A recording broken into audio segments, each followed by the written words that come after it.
no solo por su juventud, que ya de paso he hecho el cable para un joven que veo por aquí, que nos vendría muy bien que se incorporaran para que también incorporemos a su vez al elemento joven de esta ciudad, ¿no? Pues Paco, que es un eminente físico y estuvo dando clases en la universidad sobre la materia, después cambió un poco su paradigma físico y se fue metiendo con otras materias y allá ha ido profundizando tanto en unas cosas como en otras, ¿no? Lo que queríamos este año, ya que estamos a finales de curso casi, como sabéis, hoy es las revoluciones en la visión del mundo físico, y entonces hubo una charla anterior que la dio también Gabriel, que nos estuvo allí explicando más o menos los pasos desde la visión física de las etapas que se han recorrido en la historia, que han ido de una forma gradual con los avances y conocimientos científicos que se han ido produciendo, desde Galileo, pasando por Copérnico, llegando a Einstein y terminando con Planck, ¿no? Digamos que en el mundo se han ido produciendo gradualmente esa evolución de conocimientos y en algunos momentos ha habido un salto de calidad que era lo que hacía realmente y suponía un avance para la ciencia. Hoy ya no me atrevo a decir más porque nos metemos en la teoría cuántica y la verdad que eso es un berenjenal que es de mucho cuidado, ¿no? Paco nos lo va a hacer lo más asequible posible, pero en definitiva es otra visión del mundo con una explicación global de la existencia dentro también de su campo relativo, ¿no? Por lo tanto, os dejo con él para que nos haga su charla amena y al mismo tiempo agradable. Gracias.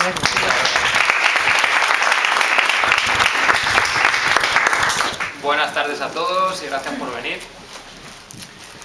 Esta charla va de física cuántica, pero va a ser física cuántica sin fórmulas, para intentar que nos enteremos todos, ¿vale? Explicar la física cuántica sin fórmulas también implica que puede haber incorrecciones, pues bueno, ¿qué se le va a hacer? Es preferible facilitar el que todo el mundo tenga un mínimo acceso a ese conocimiento que ser estrictamente puro en lo que estás contando.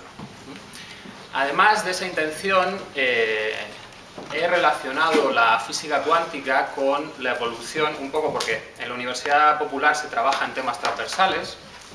Entonces, en vez de dejar la ciencia como un tema separado del resto del mundo, intentamos juntarla con otras actividades humanas. Y en este caso vamos a empezar también hablando un poco de metafísica, viendo cómo desde ahí enlazamos con la física, y veremos a lo largo de la charla que incluso en la cuántica lo que ocurre en algún momento es una discusión de ideas más bien filosóficas que no científicas, porque todos somos seres humanos y tenemos nuestras filias, nos gustan más unas explicaciones que otras, sobre todo por las implicaciones trascendentales que pueden llegar a tener. Bueno, y sin más, comenzamos con la charla. Bueno, lo primero, para que nadie se desmoralice con el tema de la cuántica, aquí tenemos dos frases de dos grandes físicos.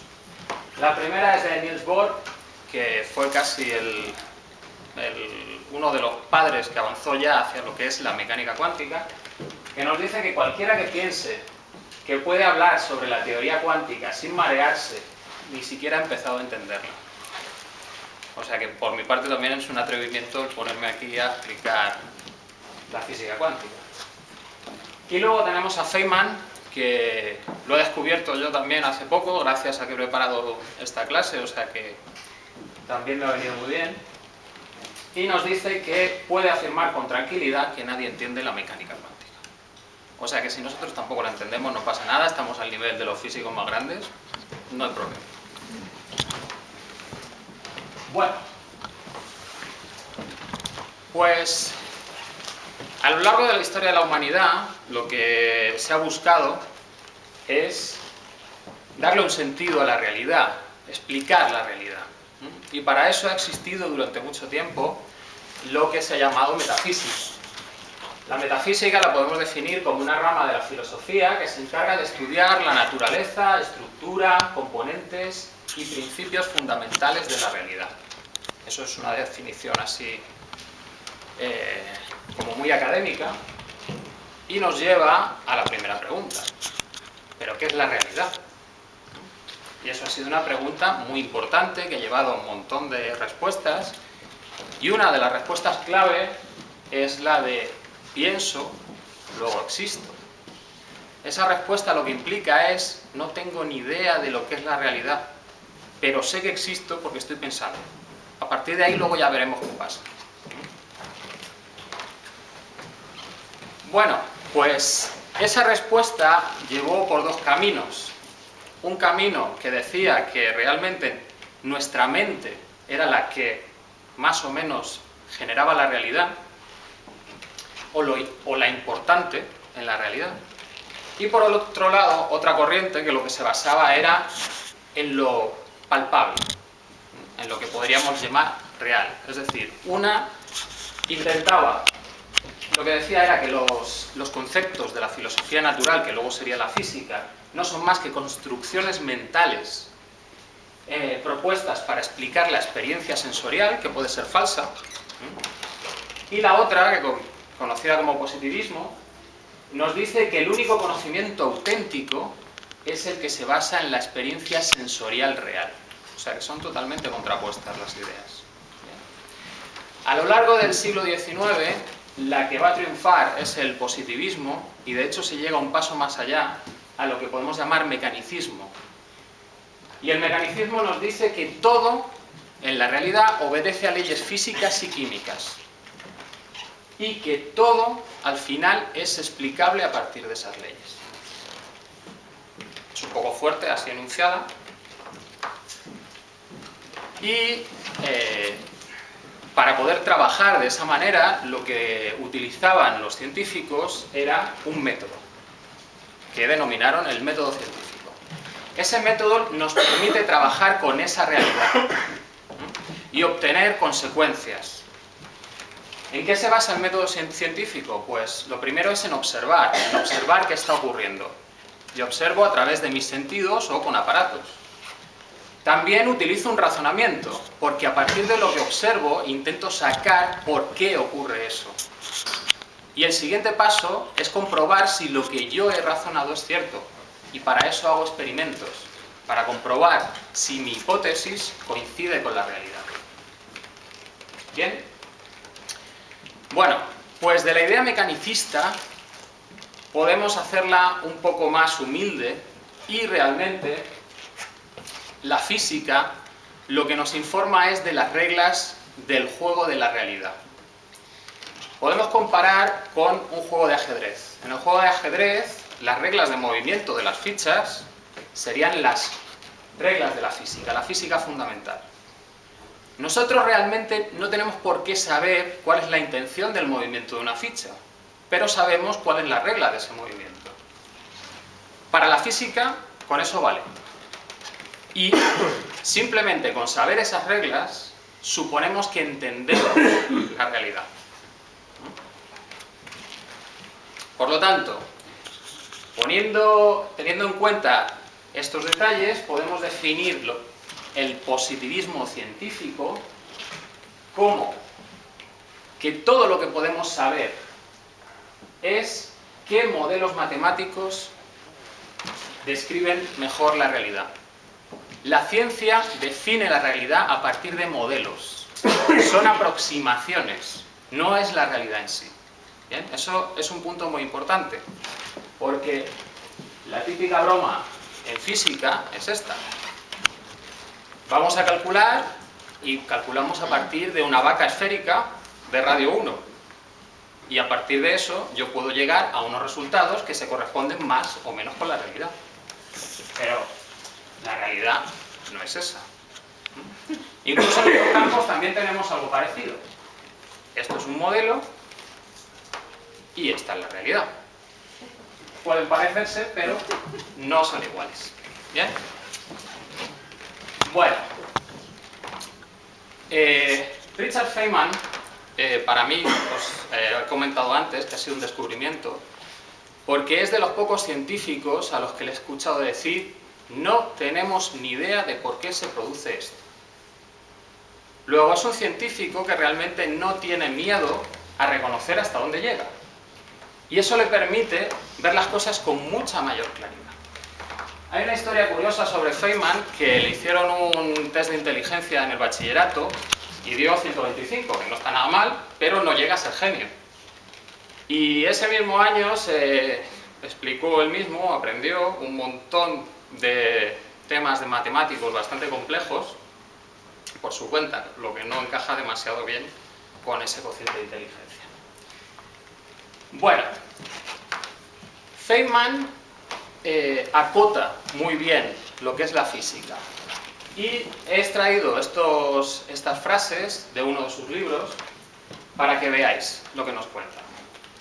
Nos dice que todo fragmento de la totalidad de la naturaleza siempre es una mera aproximación a la verdad completa. Luego, cuando se dice, no, esto está científicamente demostrado, lo único que quiere decir es que según el modelo científico con el que se trabaja, los resultados se corresponden con lo que se predice. Pero no tiene por qué ser la realidad. De hecho, la realidad es la misma, pero los modelos van cambiando. Se van adaptando mejor. ¿Bien? Otro punto clave es que la prueba de todo conocimiento es el experimento. Y esto también es importante en física cuántica, porque ha llegado un momento en el que se proponen teorías muy complejas, de muchas dimensiones, mucho aparato matemático, pero si no se puede experimentar y no se pueden comprobar, no dejan de ser teorías sin más sustento, que es lo que puede ocurrir un poco con las teorías de cuerdas. Incluso nos dice, filosóficamente estamos completamente equivocados con la ley aproximada. La física siempre simplifica, porque las leyes para describir el mundo real serían muy complejas, serían unos términos matemáticos muy difíciles de trabajar. Y filosóficamente eso no es la realidad. Luego, lo que trabajas en física no sería correcto. Pero, como da resultados, lo utilizamos, porque nosotros queremos que sea útil, no queremos que sea la verdad absoluta. Y el último punto es, nos dice que incluso un efecto muy pequeño requiere cambios profundos de nuestras ideas. Y este pensamiento es la base de la cuántica. Realmente la cuántica es un cambio muy pequeño en la teoría física que existía hasta ese momento. Pero ese cambio tan pequeño, que veremos luego lo pequeño que es, implica un cambio en los conceptos total. Y ese cambio en los conceptos, algunas personas lo van a aceptar y otras personas no. ¿Por qué? No es problema de la ciencia, es problema de que los que hacen ciencia son los científicos. Y los científicos tienen unas ideas con las que comulgan y otras que rechazan. Luego la ciencia en sí tampoco tiene por qué ser objetiva. De hecho, tenemos frases de científicos y un filósofo. Max Planck, que sería como el primero que nos abre la puerta de la cuántica, nos dice que una nueva verdad científica no triunfa convenciendo a sus oponentes y haciéndoles ver la luz, sino porque estos mueren y surge una nueva generación de científicos familiarizada con ella. Es decir, si yo me he dedicado toda mi vida a desarrollar una teoría científica y soy catedrático en la universidad, como que me va a jorobar bastante que me la cambie. Es humano, es normal, ¿vale?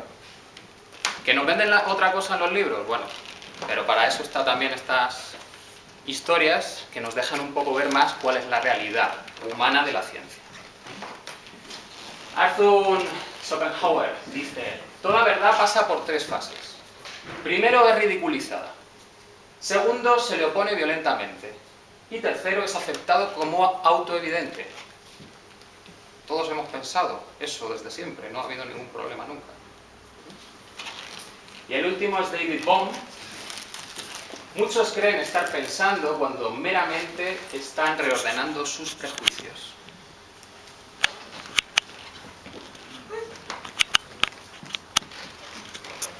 Bueno, entonces, ¿en qué nos quedamos cuando aparecen un montón de teorías? ¿En cuál nos quedamos? Bueno, Einstein nos ofrece un criterio que nos dice: todo aquello que no se pueda expresar con palabras sencillas se debe a que no es verdad. A mí siempre me ha chocado esta frase y que la dijese Einstein, porque su teoría es un poco curiosa. No sé si alguien es capaz de explicarla con palabras sencillas, pero bueno. Menos mal que llega Feynman a echarle un capote. Y Feynman lo que nos dice es que si no puedes explicarlo para gente que no tiene conocimientos, lo que significa es que no lo comprendes. No tiene por qué ser falsa, pero todavía te falta profundizar en ella, en esa teoría, para saber realmente qué está sucediendo. Bien. Y con este preámbulo ya nos podemos meter en el mundo de la cuántica. Bueno, el surgimiento de la cuántica parte del siglo XIX. En el siglo XIX hubo un avance tremendo de todas las ciencias y la sensación general era que ya se había llegado al fin, que ya se iba a conocer todo y lo único que faltaban eran más medidas con mayor precisión y con eso se explicaba la realidad completa. Se había avanzado en termodinámica, electromagnetismo, mecánica de fluidos, electrónica, óptica, todo. En palabras de una figura eminente de la época, Lord Kelvin, nos decía: no hay nada nuevo que quede sin descubrir en física.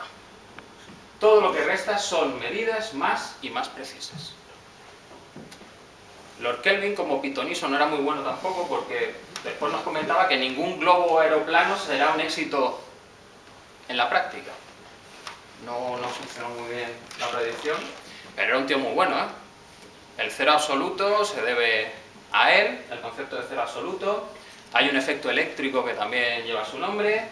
Incluso participa en el proyecto del primer cable transatlántico.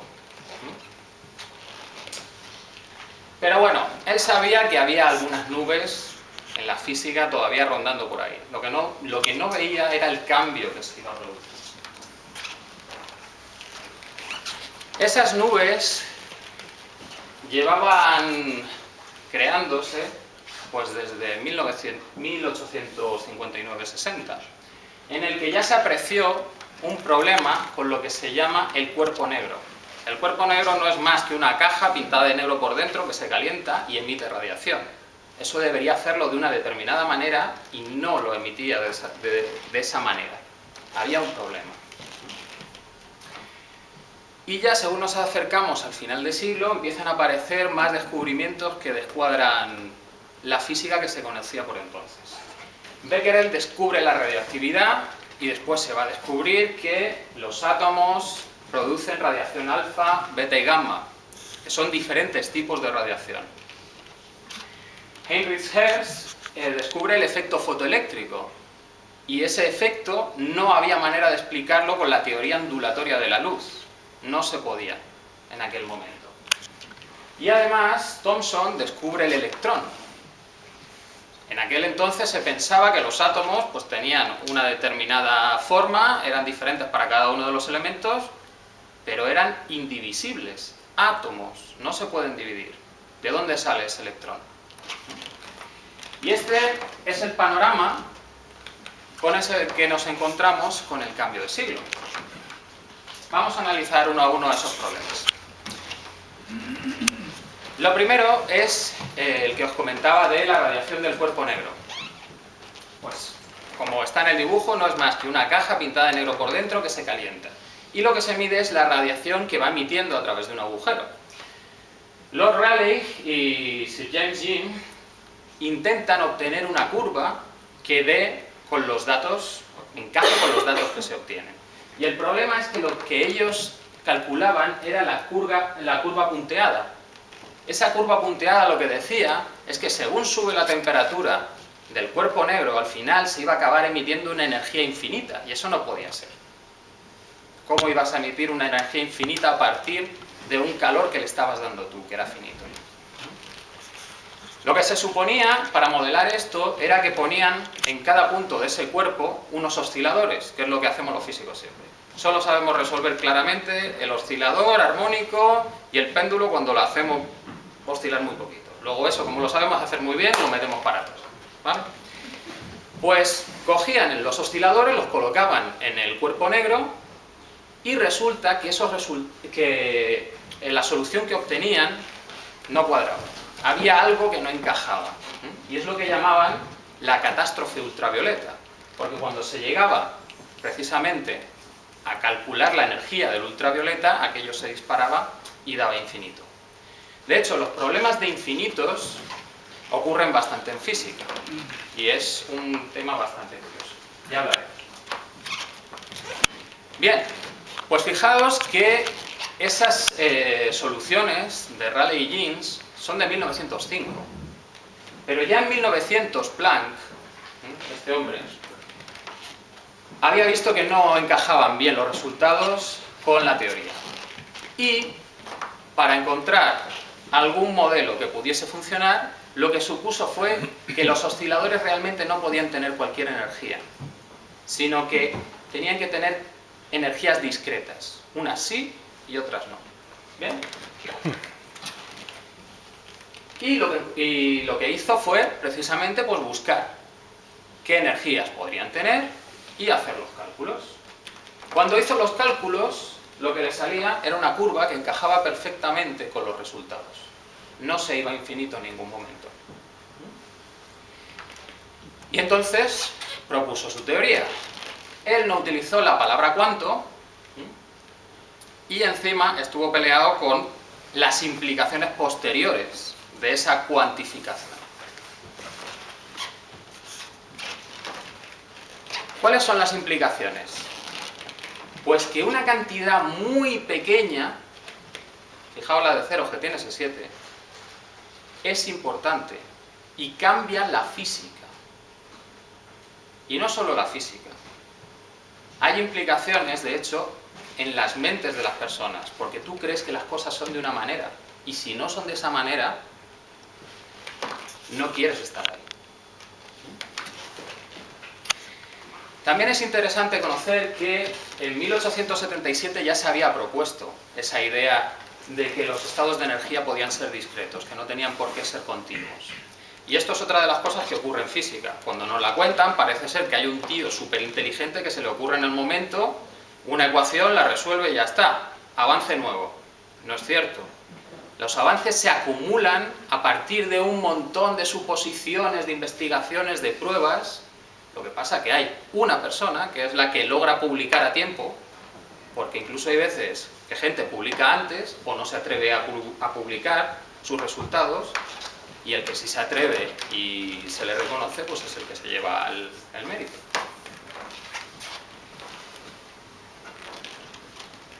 Un detalle interesante. Hemos hablado antes de los infinitos. Cuando aparece un infinito en física, suele estar relacionado con que la naturaleza en ese momento deja de comportarse como creíamos que se tenía que comportar.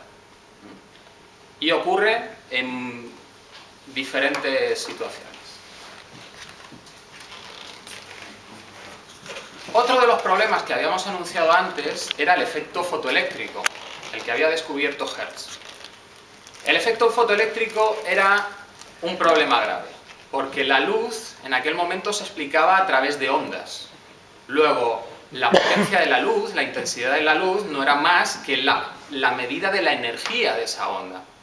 El efecto fotoeléctrico es lo siguiente. Cuando tú iluminas, mandas luz a un material, de vez en cuando aparecía una corriente eléctrica. Entonces, no sabían exactamente qué estaba pasando. ¿Por qué? De vez en cuando. Se aumentaba la intensidad de la luz, es decir, se mandaba más energía y tampoco tenía por qué producirse esa corriente eléctrica. Y eso no cuadraba, porque la idea es que la energía es continua y si yo tengo una corriente eléctrica en algún momento, si doy más energía, tiene que salir más. Ese es el problema que se encontró Einstein. Y es el problema que resolvió en 1905. ¿Cómo lo resolvió? Dando un cambio radical a esa imagen de energía continua y la luz siendo una onda. Él lo que propuso es, la luz va en paquetes de energía. Si ese paquete no es lo suficientemente potente, no lleva la suficiente energía como para chocar con el electrón y sacarlo del átomo y producir una corriente, no veríamos esa corriente. Nunca. ¿Bien? La energía de esas partículas de luz viene dado por su frecuencia. Por eso, cuando se iluminaba con una luz de frecuencia alta, sí que se conseguía hacer saltar esos electrones, pero si se ilumina con una luz de frecuencia baja, no logras arrancar los electrones. Y no importa la cantidad de luz que mandes, porque lo que estás haciendo es aumentar el número de canicas de luz. ¿Bien? Pero si cada canica no tiene la energía suficiente para mover el electrón, no va a pasar nada. Por eso la intensidad no era importante, lo importante era la frecuencia, la cantidad de energía que lleva una única canica. ¿Bien? Así explicó Einstein el efecto fotoeléctrico y fue confirmado en 1915. La palabra fotón, que es la que utilizamos ahora para identificar esas canicas de luz, fue acuñada por Lewis en 1926, no es propia de Einstein. De hecho, el Nobel que le concedieron a Einstein es por este efecto, no es ni por la relatividad especial ni por la general. Estos dos descubrimientos lo que nos dicen es que la energía puede tener cualquier magnitud, no está cuantificada, no va a saltos. Lo que está cuantificado es la energía de un estado ligado, es decir, cuando un protón tiene un electrón cerca, eso es un estado. Y ese estado sí que tiene una energía definida, no puede tener cualquiera. ¿Bien? Y de ahí viene la cuantización. Lo vemos en el diagrama. Esas rayas estarían marcando la energía de los diferentes estados. Y llega un momento en el que el electrón se desliga del átomo y entonces ya puede tener una energía continua. Ya está libre, por lo tanto no hay ningún problema. ¿De acuerdo? Otro tema importante es que la energía se transmite a través de paquetes y ese paquete tiene una energía definida. Luego, si el paquete no es lo suficientemente fuerte como para arrancar el electrón, no va a ocurrir. ¿De acuerdo? Bueno, pues ya tenemos resueltos dos de los problemas. ¿Otro cuál era? El descubrimiento del electrón. Se suponía al principio que los átomos eran indivisibles. Ahora tenemos electrones, luego esto tiene que funcionar de otra manera. Se propuso otro modelo en que los electrones lo que estaban es incrustados, como si fuese un bollo con las pasas, en el átomo. Pero eso tampoco funcionaba muy bien. Llegó el primer barón Rutherford de Nelson y propuso un modelo del átomo. Un modelo muy parecido al de los planetas. En el centro estaría el protón con una carga positiva y el electrón con una carga negativa estaría dando vueltas alrededor. ¿Bien? Y de hecho, la imagen que tenemos típica del electrón con las órbitas es de ese modelo. Ese modelo realmente solo duró 2 años y sabían cuando lo propusieron que no funcionaba, porque cuando una carga gira, radia energía. Luego, el electrón debería caer al núcleo y dejar de girar. ¿Eso qué implica? Que la naturaleza que conocemos no debería existir. Pero como existe, pues habrá que buscar otra solución. Otro problema que había en aquel momento eran los espectros. Los espectros es una manera que tienen los científicos de encontrar la energía de los niveles electrónicos, es decir, de cómo están ligados de fuerte los electrones al núcleo. Fijaos, el primer espectro, que es continuo, es el espectro del Sol. El siguiente es el del hidrógeno, el siguiente el helio, uranio, mercurio y uranio. Bien, el del Sol es continuo, salvo unas líneas negras, y los otros son líneas y lo demás es negro. Bien. Si encajásemos el del Sol con el del hidrógeno y el helio, esas líneas encajarían con las negras, ¿vale? Porque el Sol está emitiendo una luz que es absorbida por los elementos que tiene el Sol. Bien. O sea que es una manera bastante buena de encontrar propiedades, encontrar elementos y tal. Pero en aquel momento lo que no se sabía es por qué tienen esas líneas los elementos, por qué están tan separadas. Eso indicaría como que hay unos niveles de energía fijos y luego nada, hasta el siguiente nivel de energía. Todos esos datos los juntó Bohr y lo que propuso 2 años después de Rutherford es el siguiente modelo, el que veis ahí dibujado. Los electrones están orbitando alrededor del núcleo en determinadas posiciones y solo en esas. Y cuando pasan de una posición a otra, entonces absorben o emiten energía. Y una energía determinada. Con lo que así podemos explicar que haya una línea, solo una línea de energía en el espectro. ¿Bien? Y además se hacía una suposición. Los electrones no pueden caer al núcleo. Tienen una distancia mínima y en esa distancia mínima es la energía mínima. De ahí no pueden bajar. ¿Bien?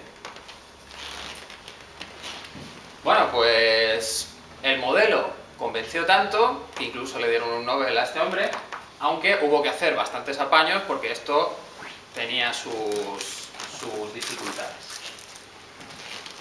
¿Qué carencias tenía el modelo de Bohr? Pues lo primero es que era una ecuación fenomenológica, no se sabía de dónde venía, simplemente que cuadraba con los resultados que se obtenían experimentalmente. Además, solo funcionaba para el hidrógeno, es decir, uno de todo el porrón de elementos que se conocen. Las órbitas del electrón tenían que ser circulares, y en el sistema solar incluso sabemos que las órbitas de los planetas no son circulares, son elípticas. No tiene en cuenta efectos relativistas, y la relatividad ya se había descubierto en 1905. Todo eso fue corregido por Sommerfeld en 1916 y se logró otro modelo que encajaba bastante mejor.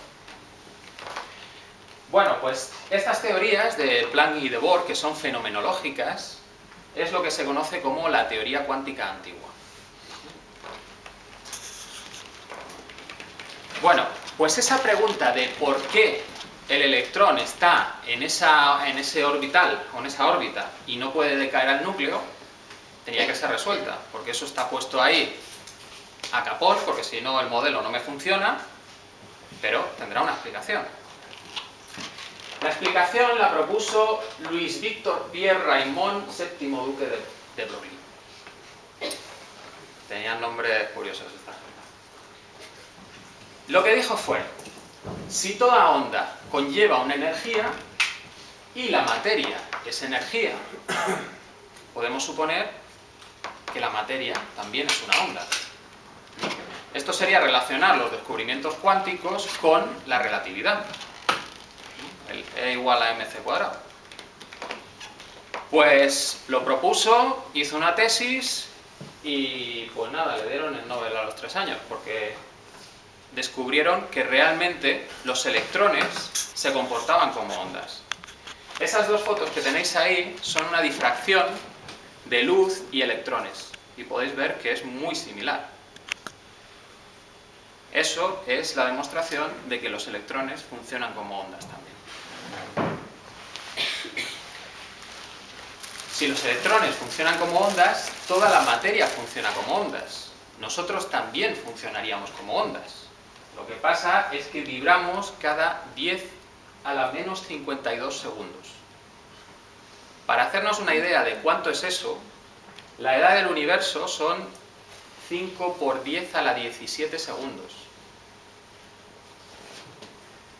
O sea que bastante más, comparativamente, sería, o bastante menos, sería el movimiento que tenemos de vibración. Por eso no podemos identificarlo. ¿Por qué era interesante que la materia funcionase como una onda? Porque entonces podemos explicar por qué tiene el orbital esa distancia justa. Porque el orbital que puede contener un electrón tiene que ser un orbital en que su onda no interfiera con ella.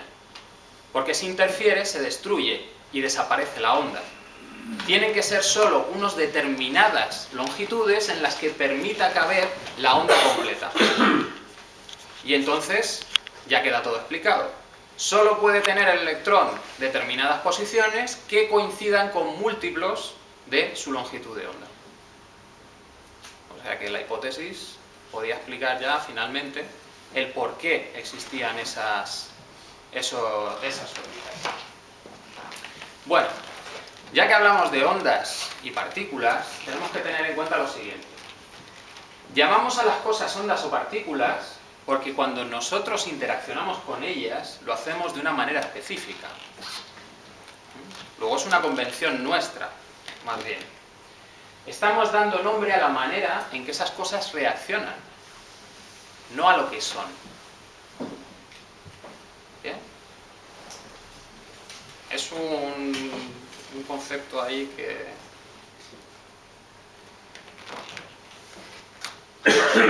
Bueno, el experimento de la doble rendija es el típico cuando se habla de cuántica. Y sería, pues, otra manera de explicar precisamente esa naturaleza dual del electrón, que también funciona como una onda. Para explicar realmente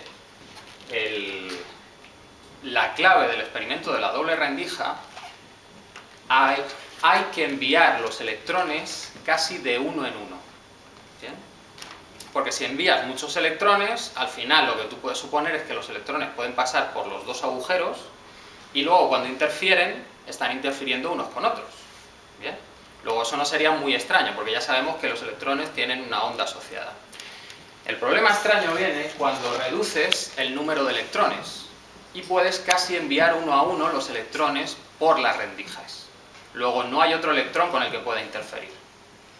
Lo que tenéis ahí son las fotos de los electrones cuando se van enviando uno a uno. Esto costó bastante tiempo conseguirlo, porque los aparatos experimentales había que refinarlos bastante, pero fijaos que poco a poco, en ese choque de electrones, se van formando las franjas de interferencia. Y eso quería decir que el electrón, de alguna manera, estaba interfiriendo consigo mismo. Y eso ya sí que es raro.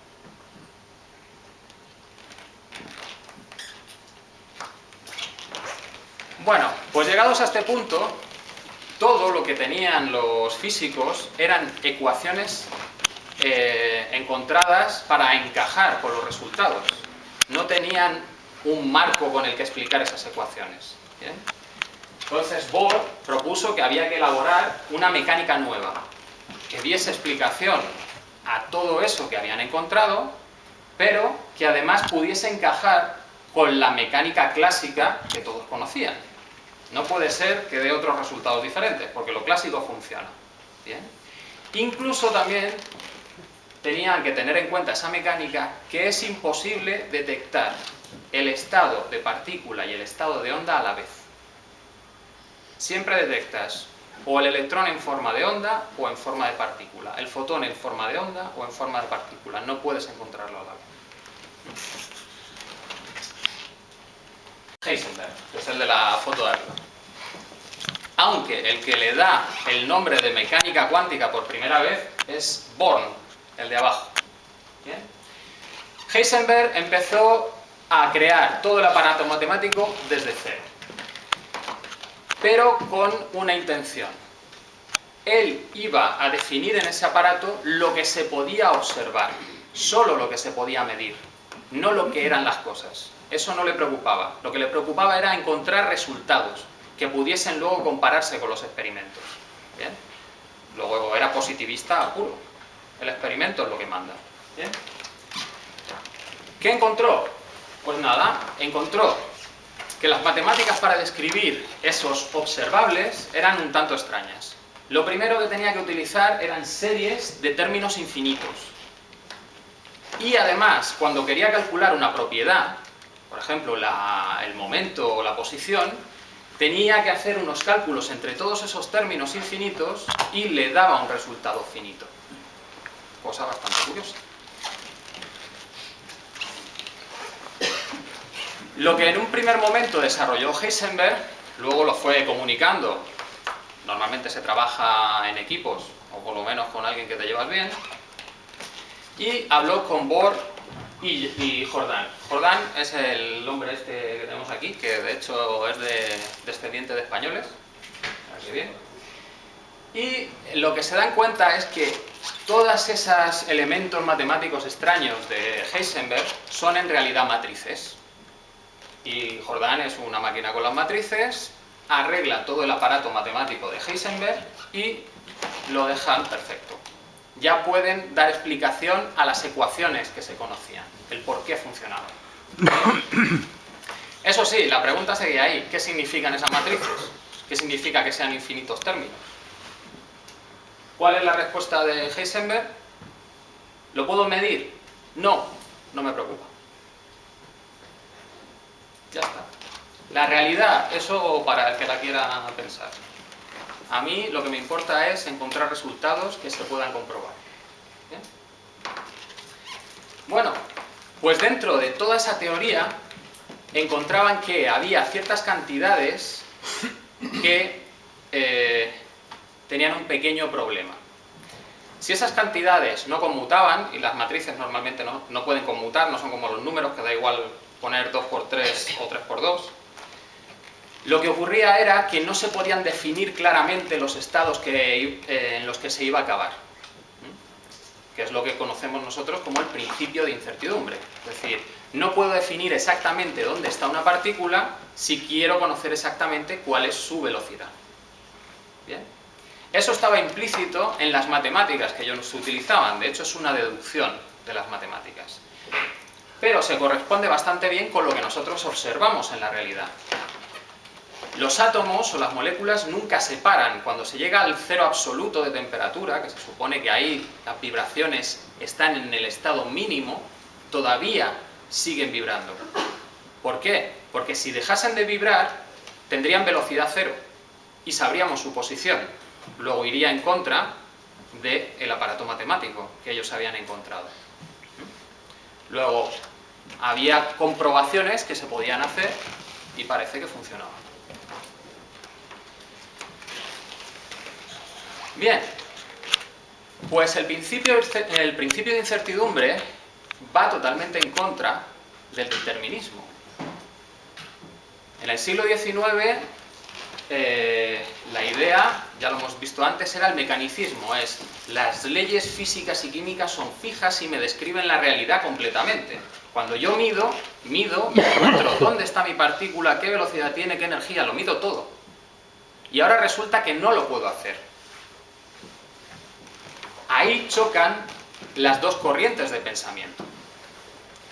De hecho es curioso porque chocarían los positivistas con los deterministas. La visión de Copenhague, que es la visión de Bohr, de Heisenberg, lo que dicen es: la trayectoria solo existe en el momento en que nosotros observamos. Antes es que no tiene ni sentido pensar en ella. Y hablando estrictamente, el electrón es borroso, punto. Ya está. Es lo que podemos observar, es lo que vale. No me voy más allá, no intento explicar nada más. Eso a Einstein no le cuadraba para nada. Hasta llegar a este punto, al principio de incertidumbre, Einstein pues podía tirar bien con la cuántica. De hecho, él era uno de los que había participado.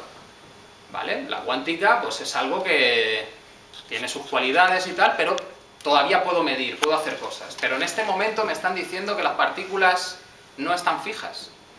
Eso se carga el determinismo. ¿Cómo sé qué es causa de qué? Ya empiezan a fallar. ¿Bien? Por lo tanto, lo que decía Einstein es que el electrón es borroso porque yo estoy limitado en mi capacidad de medida, porque no sé hacerlo mejor. Pero realmente el electrón sí que tiene una velocidad y una posición fijas de verdad. Existen de verdad. ¿Bien? Bueno, pues esto lo que va a hacer es formar dos equipos que van a estar peleándose durante unos pocos años y cada uno tirándose flores unos a otros, según iban descubriendo cosas o iban interpretando cosas. Bien. Por ahora, los que ganan son los de Copenhague. El electrón es borroso. Bueno, pues al equipo de Einstein se suma Erwin Rudolf Joseph Alexander Schrödinger.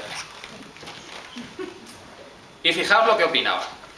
Conocía la teoría de Heisenberg, por supuesto, pero me sentía descorazonado, por no decir repelido, por los métodos de álgebra trascendente, que me parecían muy complicada, y por la imposibilidad de visualización.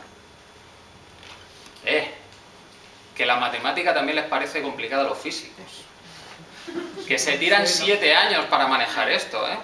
Eso no me lo contaron a mí en la carrera, así iba yo asustado. Pero realmente para manejar estas matemáticas necesitas tiempo y tiempo. Pero ya veis que no le convencía mucho el tema de Heisenberg. Bueno, pues dice, vale, pues voy a arreglarlo yo. Y en 1925 coge, se retira a una casa en los Alpes tras abandonar a su mujer e irse con una novieta que tenía. Bueno, de hecho, Schrödinger tenía una vida con la mujer bastante curiosa. Podía ser lo mismo por el efecto de la incertidumbre o algo, pero...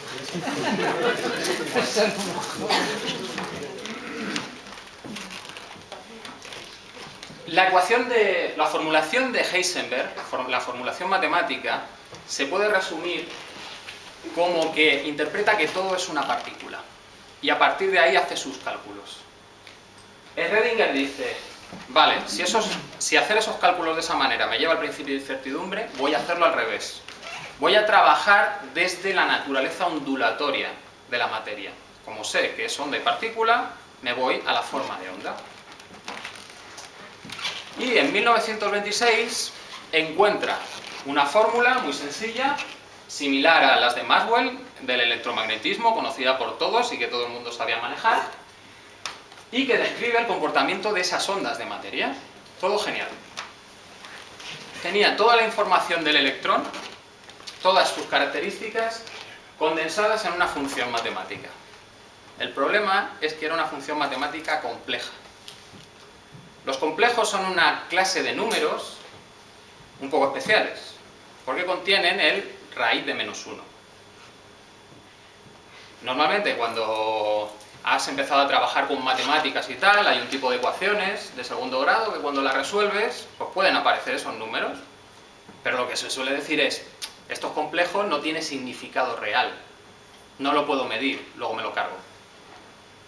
Él lo intentó cargárselos y hacer la función solo real, pero no funcionaba. Solo funcionaba cuando incluía los números complejos.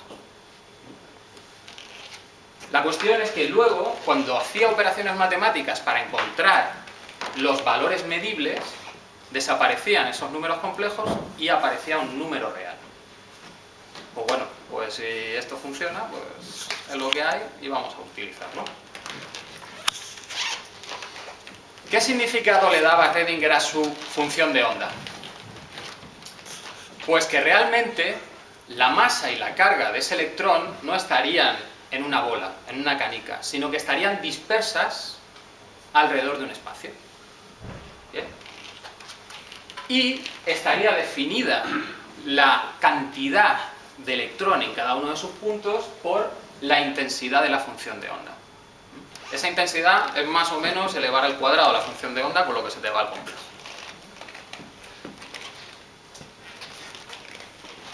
Bueno, pues la ecuación de onda funcionaba bastante bien, porque suministraba una predicción completa de la evolución de la onda de materia. Es decir, volvíamos al determinismo. Tú tenías la onda y sabías cómo iba a evolucionar en el tiempo, qué iba a pasar con ella. Bien, había desaparecido ahí la probabilidad esta. Pero había un pequeño problema, que es que cuando se hacía una medida, esa ecuación de onda, que podía tener varios estados a la vez, y eso es importante, luego seguiremos con ello, curiosamente perdía todos los estados y se quedaba con uno. Es como el dibujo. En el dibujo tenemos una función de onda, que es como un cono, pero cuando yo mido el electrón, no está disperso, está en un punto. Un único punto. Luego, la naturaleza probabilística aparece cuando yo mido. Si no mido, todo es determinista, todo evoluciona bien, pero cuando yo mido, el electrón está en algún punto de esa zona.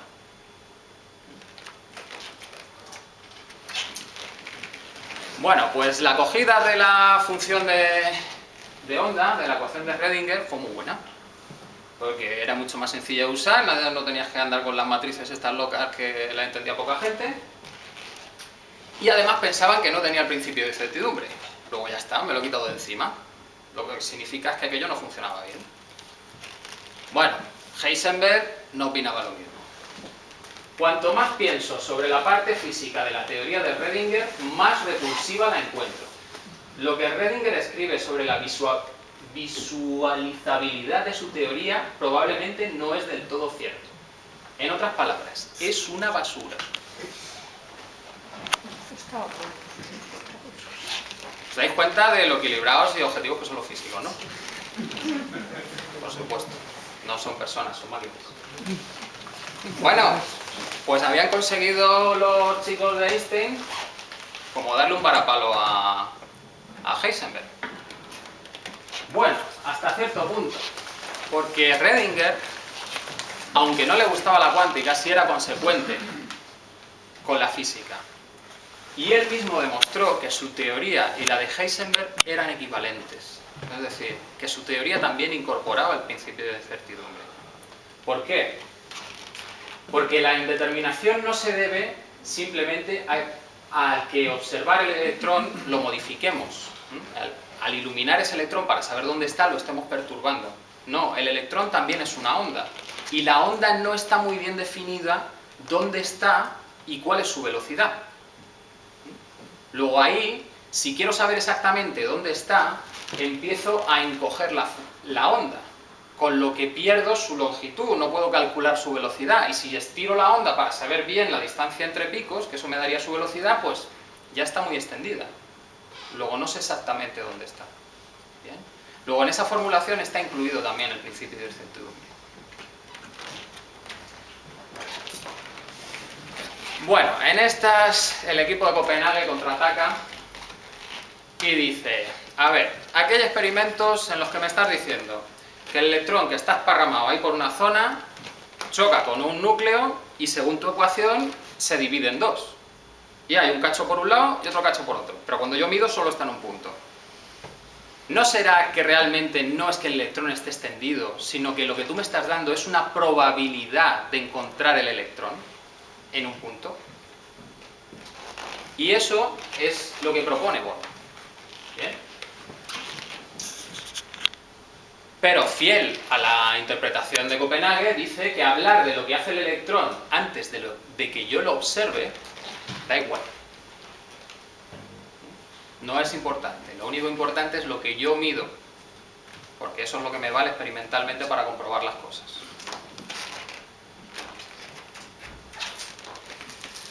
Opinión de Schrödinger de la aportación de Born. Debo empezar diciendo que en esta disertación me opongo no a algunas afirmaciones concretas de la mecánica cuántica actual. Esto lo decía en 1950.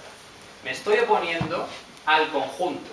Me opongo a las ideas básicas que tomaron forma hace 25 años cuando Max Born propuso su interpretación probabilística, que fue aceptada prácticamente por todo el mundo. No me gusta y me apena que haya tenido que ver algo en ella. Esa es su opinión sobre la cuántica.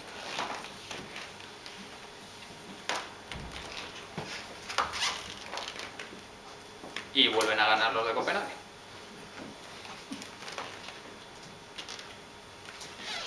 Bueno, ya tenemos más o menos un poco la visión histórica y ahora vamos a ver los efectos cuánticos. Antes hemos hablado de la superposición. La superposición es un efecto cuántico en que puedes tener una partícula con varios estados a la vez. Es como que estuviese vibrando y parada a la vez, lo podrías tener. Podrías hacer una partícula así. ¿Bien?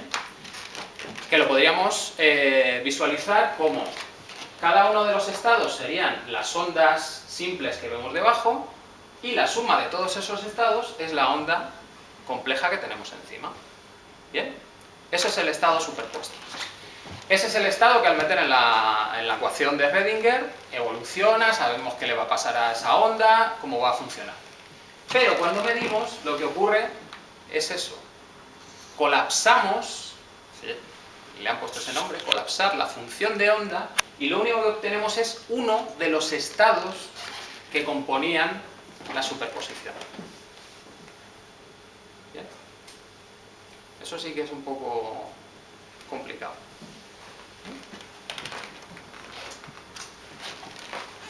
Más cosas.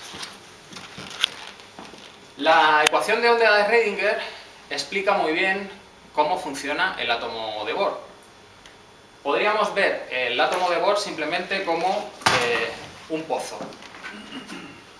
Tienes un potencial y está bloqueando el electrón en cierta órbita, ¿vale?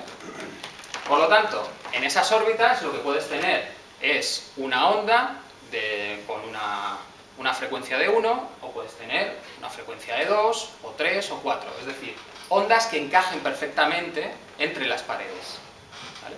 Lo que estaba explicando de maravilla el átomo de Bohr.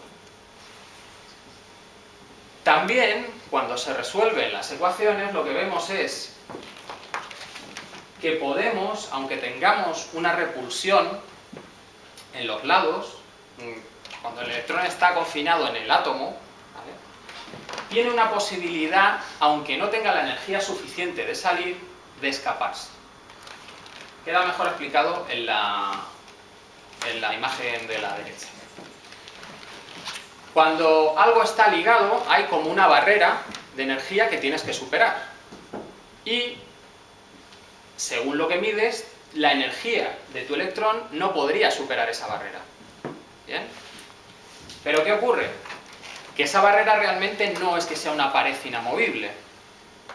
Es una pared, pero tiene un valor. Yo, por el principio de incertidumbre, podría tomar prestada energía para atravesar la pared, llegar al otro lado y seguir moviéndome, mientras la devuelva rápidamente, porque esas son otras dos cantidades de esas que no conmutan. Puedo tener energía y tiempo. Puedo pedir prestada mucha energía durante muy poquito tiempo, o poquita energía durante mucho tiempo, ¿vale? Y entonces tenemos ese tipo de efectos. Ese tipo de efectos es el que explica la radiación de los átomos. Cuando los átomos pierden partículas alfa o emiten radiación gamma, se está produciendo, cuando emiten radiación alfa, que es un núcleo de helio, se está produciendo un efecto de ese estilo. Un efecto. Otro efecto más de la cuántica. Podemos tener estados superpuestos. Bien, pero es que incluso podemos tener estados superpuestos con varias partículas. Y todo eso estaría definido por la misma ecuación. ¿Qué consecuencias tiene que se pueda hacer eso? La consecuencia es que si hay dos partículas que están en ese mismo estado, se separan y yo mido una de ellas, automáticamente sé cuál es el estado de la otra. Están unidas. Comparten, es como si compartiesen las propiedades. Y esto es una de las cosas que decía Einstein que no podía ocurrir, porque entonces se cargaría la causalidad, porque había una transferencia de información por encima de la velocidad de la luz. Y claro, si hay transferencia por encima de la velocidad de la luz y una de las premisas de su teoría es que nada puede ir por encima de la velocidad de la luz, pues va a ser que no me va a gustar.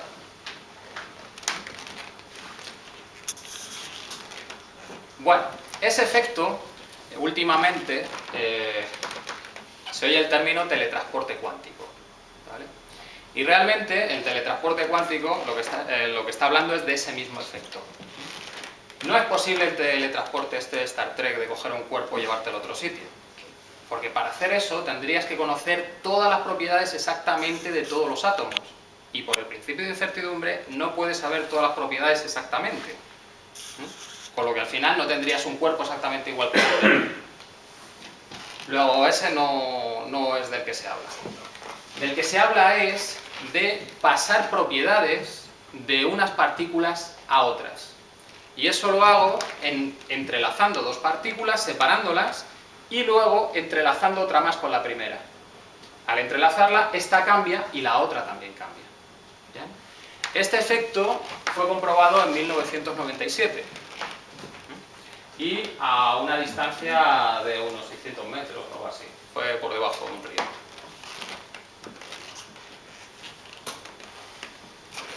Bien, pues llegamos al punto clave, que es la paradoja del gato de Schrödinger.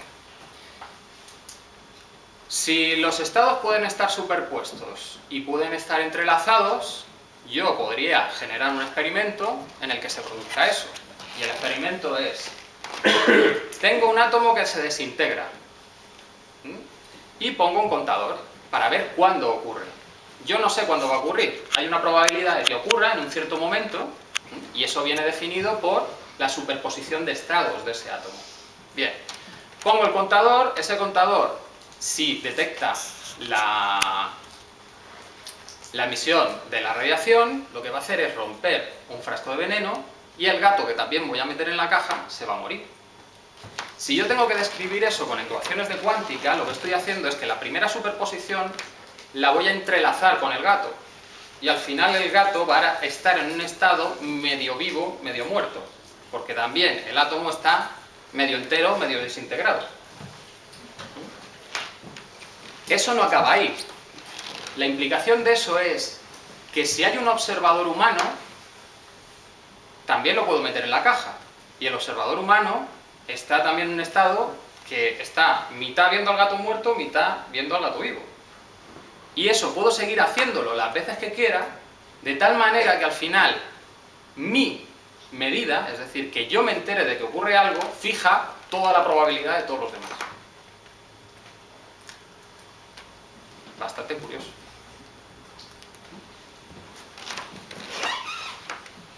Pues claro, esto como que queda un poco fuerte. Es decir, todos estáis en mis manos. Cuando yo mida algo, es cuando cogéis vuestro estado. Bueno, ¿qué nos van a decir los de Copenhague?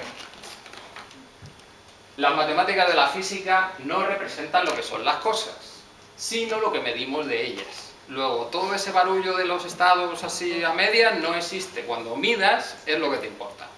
Y ya está. ¿Vale? Que bueno, es un poco meter la cabeza en la arena y decir, bueno, lo demás no me compliquen la vida, que yo soy muy bueno con las matemáticas. Bueno, pues con esto finaliza una época, que es la que se llama la época de la primera cuantización. En esa época lo que se cuantizaba eran las partículas y sus propiedades, pero los campos y los potenciales de energía no estaban cuantizados. Eso tenía un pequeño problema, que en las ecuaciones los electrones jamás deberían de caer. Es decir, que si un electrón se va del átomo, nunca vuelve. Había una probabilidad cero de que eso ocurriera. Pequeño problema, porque sabemos que sí vuelven. Porque si no volviesen, nos desintegrábamos ahora mismo. Entonces, habría que avanzar un poco más. También había otros problemillas. La formulación de Heisenberg y la de Schrödinger eran relativistas, no contemplaban la relatividad especial de Einstein. Tampoco tenían en cuenta la creación y destrucción de partículas, y empezaba a haber experimentos en los que sí que se veían partículas. Y la ecuación, como hemos visto, tampoco es válida para campos continuos. No puedes explicar qué está ocurriendo ahí.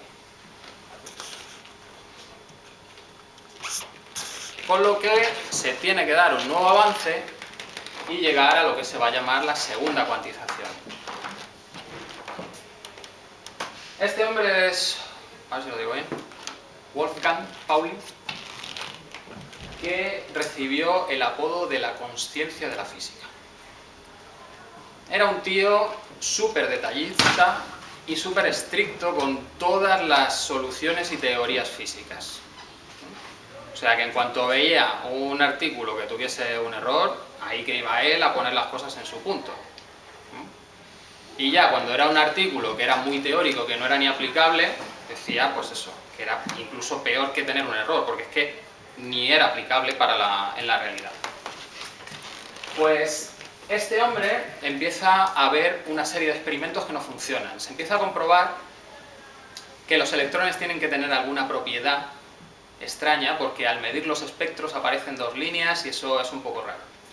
Y para eso introduce el concepto del spin, que sería como que el electrón está girando sobre sí mismo y eso crea un campo magnético. Y eso lo introduce en la ecuación de Schrödinger.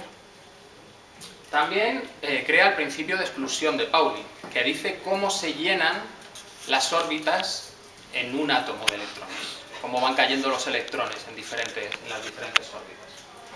E incluso para resolver otro problema experimental propone la existencia del neutrón, una nueva partícula que no se había encontrado y que debería estar en el núcleo junto al protón. ¿Vale? Lo que pasa es que le da unas propiedades que no debería de tener masa y tal, que se parece más a otro tipo de partícula que sería el neutrino. Bueno, también es famoso Pauli porque había un efecto asociado con él, que era que si estaba cerca de cualquier experimento, fallaba. De hecho, tenía un amigo que se llamaba Otto Stern, que le tenía absolutamente prohibido que pasase por su laboratorio, porque se cascaba. Cerca o lejos. Cerca o lejos. Que decían que si pasaba el tren por París, fallaban todas las investigaciones en la universidad. Sí, sí. Esa es otra anécdota, que en la Universidad de Göttingen tenían un aparato carísimo nuevo que habían puesto, que iban a hacer un experimento y falló entero. Y claro, lo primero, ¿dónde está Pauli? Empezaron a buscarlo y no estaba. No estaba porque se tenía que haber ido de viaje y tal. Pero luego, revisando datos, lo que vieron es que estaba justo en la estación de Göttingen haciendo el cambio de tren. Y aquello era un poco... Bueno, pues curiosamente Pauli tuvo una depresión y lo trató Carl Jung, que es uno de los que venían del psicoanálisis, y con él empezó a trabajar en temas de parapsicología, para comprobar si era posible que eso existiese. Fijaos lo curioso que es una persona que no deja pasar ni un único error en temas físicos, que se ponga a trabajar con esto. Lo mismo quiere decir que no lo veía tan raro. Newton también. Newton, de hecho, escribió más de alquimia que de física.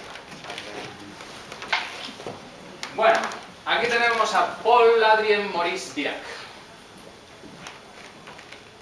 Dirac lo que va a hacer es coger esa ecuación de Pauli, que le había añadido el spin, va a coger la relatividad y va a hacer una ecuación que unifique todo eso. Va a unificar el comportamiento de onda y de partícula en una única ecuación, que además es relativista.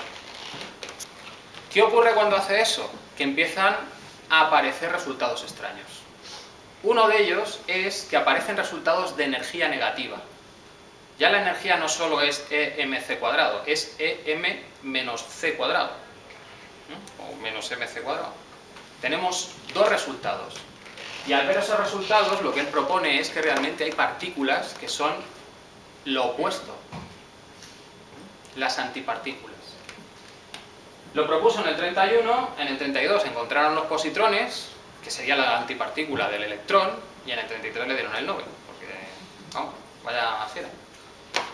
Y además descubre lo que vino a llamarse el mar de Dirac, que el vacío estaría lleno de estados de energías negativas.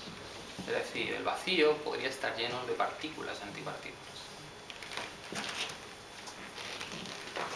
Bueno, Dirac era un tío un poco asocial, tuvo sus traumas con su padre y eso. Y hay una anécdota curiosa en que estaba en un crucero con Heisenberg y había un baile, entonces Heisenberg fue para allá y se puso a bailar con las chicas y Dirac le preguntó, ¿pero por qué bailas? Y Heisenberg pues le dice, pues hombre, aquí hay un juego de palabras con el inglés. Nice, en inglés, puede ser bonita o puede ser agradable, de personalidad. Y entonces, claro, Heisenberg le decía, hombre, pues si hay mujeres bonitas, agradables, pues es un placer. Él se queda pensando y le dice, ¿y cómo puedes saber que una persona es agradable antes de conocerla? O sea, que tenía su mentalidad un poco en lo suyo. Bueno, pues Este descubrimiento del mar de Dirac y otras cosas lleva a la segunda cuantización. La segunda cuantización es coger esos cambios, esos campos que antes los tratábamos como clásicos y tratarlos también como cuánticos, que tuviesen estados de energía definidos. Las amplitudes de esos campos, al cuantizarlas, lo que forman son partículas. Y en el caso del campo electromagnético, lo que estarías describiendo son los fotones, los cuantos de luz. Bien. El campo electromagnético, al cuantizarse, poseería un estado fundamental que es el que llamamos vacío y que puede interaccionar con los estados de cualquier átomo. Con esto lo que conseguían era poder explicar un efecto que se llama el efecto Lamb, en el que hay una muy pequeña separación entre dos estados energéticos. Y era precisamente porque el vacío estaba interaccionando con los electrones. Por tanto, vacío va a significar estado de mínima energía del campo electromagnético. Cosa que entra en total discrepancia con las teorías de Einstein, porque para Einstein el vacío es vacío. Esto que se definía así teóricamente se pudo comprobar. Pues sí, hay un efecto que se llama efecto Casimir, que fue propuesto en el 48 y comprobado en el 97. Porque ese efecto se basa en tener dos placas paralelas, muy juntas, y en ese momento lo que estás haciendo es prohibir una serie de frecuencias, porque van a interferir, y van a desaparecer todas las que interfieren, solo te van a quedar unas pocas. Por tanto, vas a tener más ondas exteriores que interiores, y finalmente vas a tener una presión de esa radiación exterior que junta los dos platos. ¿Vale? Eso sería la demostración de que realmente ese vacío existe y tiene un efecto en el mundo real. Pues para separaciones de 10 nanómetros, el efecto Casimir produce el equivalente a una atmósfera de presión. Una atmósfera de presión ya refleja. Incluso ese efecto podría ser repulsivo, si se hacen ciertos apaños en los detectores. Más cosas. Como iban mejorando las máquinas que tenían para hacer colisionar partículas, lo que van descubriendo es que el electrón se comporta de una manera extraña. Se suponía que las partículas son bolas. O bueno, después de que estén desparramadas, bueno, está la cosa ahí un poco dudosa, pero bueno, más o menos, bolas. Y se hace chocar algo contra esa bola, para ver si hay una estructura o cómo es esa dispersión. Pues lo que van encontrando es que por mucha energía que le vayan dando a las partículas para que choquen, los electrones, lo que va ocurriendo es que parece como que el electrón cada vez gana más carga, que cada vez es más intensa esa carga.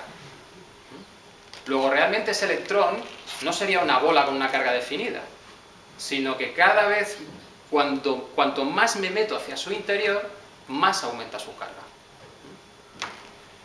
¿Qué se lleva a concluir? Pues que realmente el electrón debería ser una partícula cuasi puntual, por no decir puntual, que su carga es infinita y que la carga que nosotros vemos sería su carga infinita apantallada por las partículas que aparecen en el vacío. Porque al tener un electrón estamos perturbando el vacío, luego cuando aparecen esas partículas que están como bullendo, las positivas se quedarían mirando al electrón, las negativas hacia afuera, y eso apantallaría el efecto hasta que finalmente nosotros vemos una carga definida. Pero de nuevo, estamos sumando cosas infinitas. Más de una partícula. El cuarto diagrama, todavía más partículas. Y lo que voy consiguiendo es complicar cada vez más la interacción entre todas las partículas. Si corto en un punto determinado, no tengo un infinito. Me quedo con una cantidad exacta. ¿Vale? Y es tan curioso que esta es la teoría física más precisa jamás desarrollada. Haciendo eso. se ha llegado a calcular 11 cifras de precisión, cuando del valor de G, la constante de gravitación con la que hemos trabajado durante siglos, solo conocemos 4 dígitos. ¿Vale? Luego, este truco que a los matemáticos les pone los pelos de punta, pero de verdad, porque matemáticamente no se sostiene por ningún lado, físicamente sí que da resultados. ¿Y qué querría decir ese truco? Que realmente mi partícula está interaccionando con todo el entorno a la vez. Es como si se extendiese a todo el espacio, interaccionase con todo el espacio, sumase todas esas contribuciones y ese es el resultado final. Eso sí que es curioso.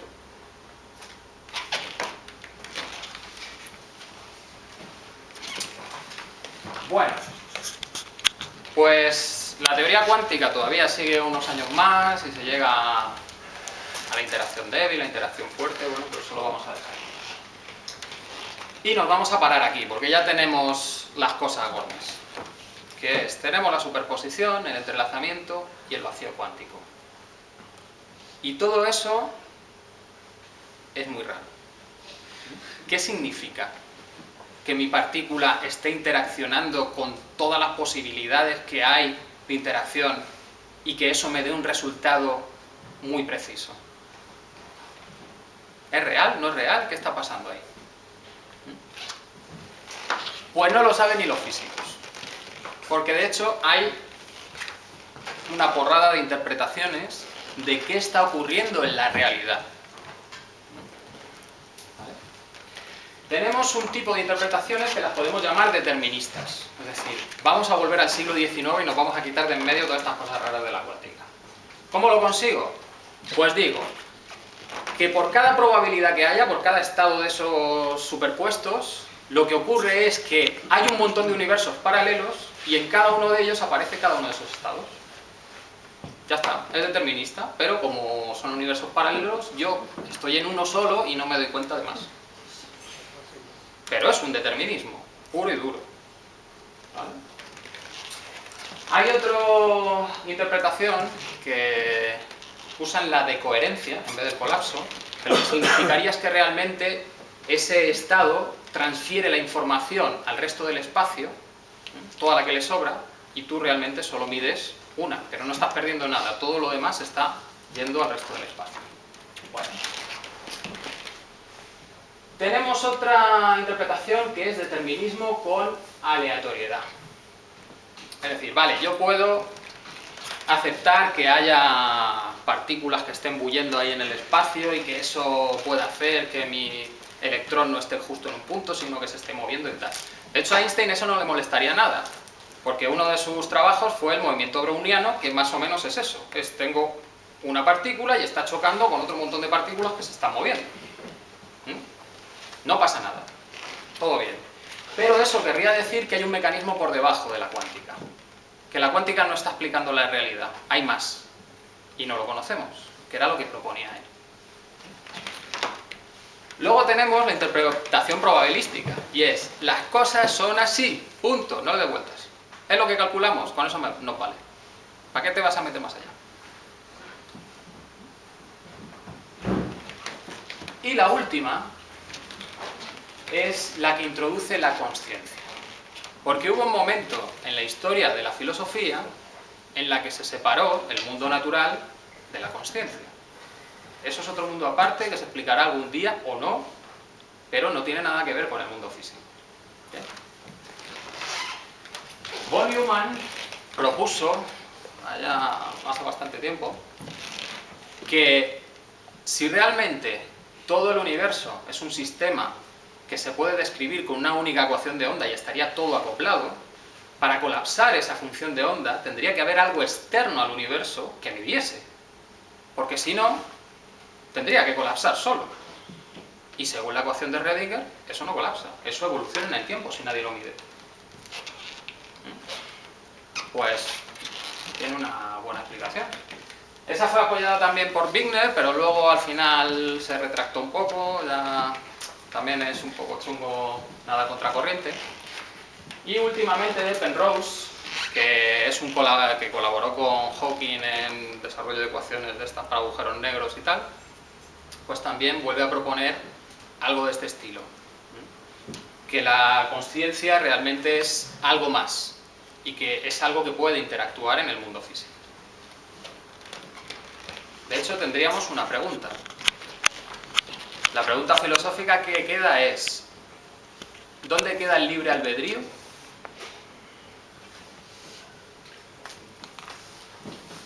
Porque si el materialismo me dice que todo es causa-consecuencia, causa-consecuencia, todos mis pensamientos son la consecuencia de algo que me ha ocurrido antes, y aunque yo tenga la sensación de que estoy diciendo lo que quiero, es simplemente una ilusión, todo estaba organizado desde antes. Si yo admito que existe el libre albedrío, tengo que tener alguna manera de fijar las probabilidades cuánticas para que ocurra lo que yo quiero. Pero bueno, mi interpretación. Bueno, este hombre es Steven Weinberg, que contribuyó para la teoría electrodébil, y si leéis esta frase suya os daréis cuenta de que los científicos, cuando interpretan, también tienen sus sesgos. La religión es un insulto a la dignidad humana. Con o sin religión siempre habrá buena gente haciendo cosas buenas y mala gente haciendo cosas malas. Pero para que la buena gente haga cosas malas hace falta la religión.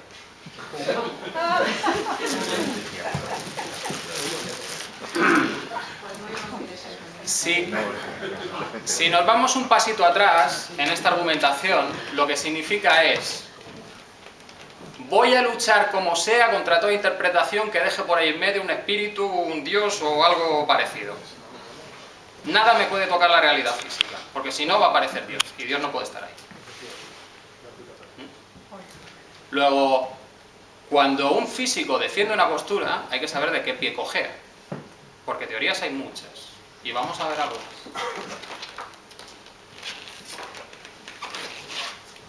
De todo lo que hemos visto, que se ha quedado un poco en el aire, cuál es la interpretación que puede valer o no, Bell sacó una serie de inecuaciones, es decir, no hay un igual, hay un mayor que, un menor que, pero cuyas consecuencias son muy importantes. Para Einstein el universo tenía que ser real y local. ¿Real qué significa? Que los cambios en un sistema físico tienen que existir independientemente de la medida. Una partícula es una partícula y tiene sus propiedades, la mida yo o no la mida. Eso es real. Y local significa que lo que ocurre en un punto se tiene que transmitir a una velocidad finita hasta otro punto. Es decir, sigue defendiendo su teoría. ¿Bien? Bueno, pues Bell propone unas inecuaciones y se han resuelto, se han hecho experimentos últimamente que comprueban que esas inecuaciones son correctas. ¿Qué significa? Que o bien no existe una realidad objetiva, o bien la realidad no es local, o bien ninguna de las dos. Pero lo que decía Einstein no puede ser. Que la realidad no sea local, lo único que implica es que entre dos puntos puede haber una conexión a velocidad infinita. No pasa nada. ¿Está? Que no sea real ya tiene otras historias. Bueno, este efecto, no sé si es muy conocido, pero es muy importante. El efecto Von-Maranov lo que nos está diciendo es: yo tengo unos electrones, los hago pasar por una rendija y detrás coloco un solenoide, que no es más que una espiral. Con lo que consigo confinar un campo magnético dentro de ese solenoide. Fuera no hay nada, no hay campo. En teoría, no deberían verse afectados los electrones, pero los electrones sí se ven afectados. ¿Qué quiere decir este efecto? Que el campo magnético y el campo eléctrico no son los campos reales. En la teoría electromagnética de Maxwell se empieza trabajando a partir de lo que se llaman potencial escalar y potencial vector. De esas magnitudes es de donde tú sacas los campos eléctricos y magnéticos. Este efecto te está diciendo que esos potenciales son reales, existen, porque si no existiesen no se produciría el efecto. Pero no los observamos, nosotros observamos los cambios de esos potenciales, que son el campo eléctrico y el campo magnético. Luego, parece que hay cosas fuera de nuestra realidad física que puedo medir, que están afectando a la realidad que puedo medir. Pero bueno, podría hacer un aparato para medir también esos campos potencial, escalar y vector. Bueno, ¿hay alguna manera de explicar un poco más claramente que sea más sencillo entender la cuántica? Pues hay una serie de teorías, no muy extendidas ni aceptadas, pero que podrían explicar algo. Una es retomar la electrodinámica clásica y no hacer el vago. Los físicos tendemos a hacer el vago, es decir, vamos a poner unas ecuaciones de contorno que sean simétricas y que en el infinito tiendan a cero. Vamos, me simplifico la vida para poder hacer los cálculos. Hay veces que o haces eso o no haces cálculos, porque no sabes resolverlo. Pero, curiosamente, las suposiciones que se han hecho en la electrodinámica que nosotros manejamos todos los días descartan una serie de ecuaciones y efectos que pueden explicar muchas cosas. Y uno de ellos es que el potencial escalar y vector pueden generar lo que se llaman ondas escalares. Esas ondas escalares, dependiendo de la teoría, pues tienen una velocidad de propagación o tienen una velocidad de propagación infinita. Con lo que tendríamos una manera ya posible de explicar el entrelazamiento. Cómo se pasa esa información entre las dos partículas. ¿Bien? Además, el campo electromagnético es similar, es casi idéntico. Las ecuaciones del campo electromagnético son casi idénticas a las ecuaciones de hidrodinámica. Luego se podría hacer estudios de qué consecuencias se pueden sacar en el campo electromagnético utilizando las soluciones ya conocidas de la hidrodinámica. Flujos turbulentos, flujos laminares, todo ese tipo de cosas. Más, la electrodinámica estocástica. La electrodinámica estocástica no es nada más que la electrodinámica clásica de toda la vida, sin meter los rollos estos que os he contado, y diciendo que hay un campo electromagnético en todo el universo, cubriendo, que interacciona con las partículas. Entonces, si una partícula se mueve a una velocidad uniforme y no muy alta con respecto a ese campo, no lo notaría. Pero en cuanto se produzca un cambio de dirección o acelere, notaría una presión en contra. Eso podría explicar la inercia, cosa que ahora mismo no hay ninguna teoría que la explique. Pero no solo la inercia, podría incluso explicar el spin, porque podría hacer que el electrón girase sobre sí mismo. Y si el electrón gira sobre sí mismo, el electrón incluso podría ir a la velocidad de la luz, porque nosotros lo que medimos es el desplazamiento, no la velocidad de giro. Y eso implicaría que no tiene masa y que la masa viene también del apantallamiento que hace esa partícula con respecto a otra. Si ese campo electromagnético me viene por este lado, la partícula va a apantallarlo. Si pongo otra aquí, lo que va a ocurrir es que van a tener una fuerza que las va a atraer una contra otra. ¿Bien? Esta teoría es muy chula, da algunos resultados buenos y tiene otros que son pues no tan buenos, ¿vale? Se ha propuesto últimamente una serie de modelos matemáticos para resolver esos problemas, pero bueno, por lo menos tiene unos visos de cosas lógicas. Y lo último, la ZPE es Zero Point Energy, es coger el mismo campo electromagnético que en la estocástica es clásico, pues hacerlo cuántico, tendrías efectos parecidos. Pero es que incluso hay teorías que proponen que la masa puede ser variable.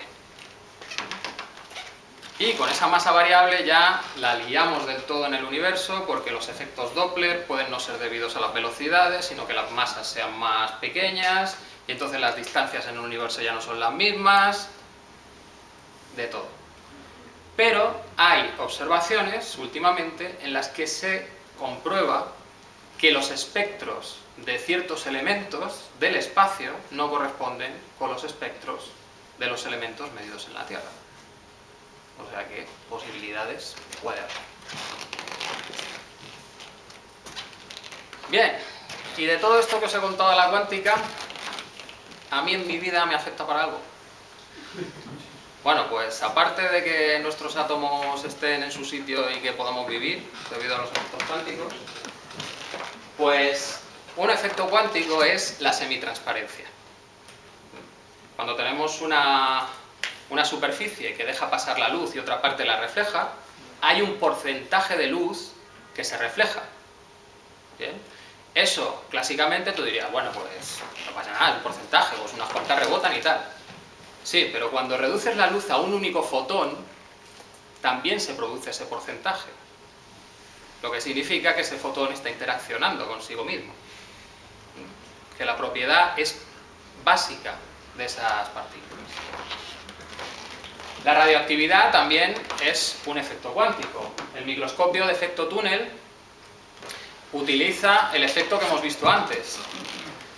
Simplemente es una aguja que si la acerco mucho a un material, pues la conductividad o el campo eléctrico, la corriente que pasa por la aguja cambia y además se mide muy bien, porque el cambio es exponencial. Luego puedo medir con mucha exactitud la distancia que hay hasta el objeto. Los transistores también funcionan, algunos con efectos cuánticos. La imagen de resonancia magnética que veis por ahí del corazón latiendo también son efectos cuánticos. Y el SQUID es un aparato que lo que sirve es para medir campos magnéticos muy débiles, que incluso se utiliza para medir los campos magnéticos generados por el cerebro o el cuerpo, y es una manera bastante mejor que medir campos eléctricos en cuestión de diagnóstico, porque los tejidos son transparentes a los campos magnéticos. Bueno, todo eso es tecnología, pero es que los efectos físicos y los efectos cuánticos los utilizan los tejidos vivos.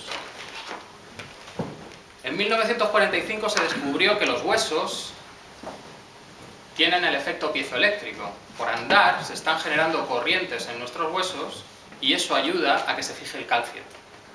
Luego, cuando no andamos, menos hueso. En 1971 se descubrió que puede haber estados de plasma en tejidos. El plasma es un estado en que los átomos pierden los electrones. En el 75, superconductividad. Puede haber tejidos que tengan unas determinadas moléculas y en esas moléculas los electrones moverse sin resistencia ninguna. En el 84, el efecto Josephson y la superfluorescencia. El efecto Josephson es el que utiliza el SQUID, ese aparato para medir campos magnéticos muy débiles. Luego, los tejidos vivos están preparados para detectar esos campos magnéticos muy débiles. El efecto Hall, que es aplicar un campo magnético y desviar un campo eléctrico. También se ha visto en tejidos. Fonones, que son vibraciones en conjunto de muchos elementos. Entrelazamiento. Se ha descubierto en el 2007 que puede estar implicado en la fotosíntesis y que por eso precisamente sería tan efectiva. E incluso lo que llaman el efecto xenón cuántico en aves, que les serviría para detectar el campo magnético terrestre y orientarse. El efecto xenón es que si tú estás midiendo continuamente un estado cuántico, puedes mantener ese estado sin que decaiga y alargas la vida de ese estado. Porque si no, no se podría detectar el campo magnético terrestre porque es muy débil. O sea que veis que los tejidos, los seres vivos, nos llevan años en cuestión de descubrir cómo funciona la cuántica y poder utilizarla para su propio beneficio. Luego no descartemos que haya efectos cuánticos que estemos utilizando nosotros para mantenernos vivos. Y por último, una reflexión de Carl Sagan. El mayor poder de la ciencia es su capacidad para cometer errores, aprender de ellos y seguir avanzando sin más. Eso es, en último término, lo que la convierte en una vía de adquisición del conocimiento superior a todo dogma, doctrina y superstición. Y muchas gracias.